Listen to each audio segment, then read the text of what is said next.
Maligayang kapistahan ng sumilidad na pagpapahayag ng Panginoon. Ang piyat, pagsang-ayon ni Maria sa plano ng Diyos. Ginagawa natin ang ating atyos sa iba't ibang bahagi ng mundo. Hinihikayat ko ang lahat na maging tapat, na masunurin, at lakas ang loob na magsabi ng oo, hindi lamang hawak ang biksilyo ngunit araw-araw. Sa makatuwid, sa panahon ng Kwaresma na ito, inihimbitahan ng lahat ng ledyonary sa kunin ng iyong Legionary Handbook at subukang pag-aralan at basahin ito.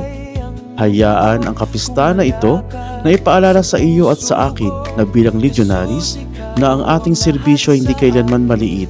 Tulad ni Inang Maria, kapag ibinigay mo ang iyong pagsang-ayon sa Diyos, hinahayaan mong mangyaring muli ang pagkakatawang tao sa iyong komunidad.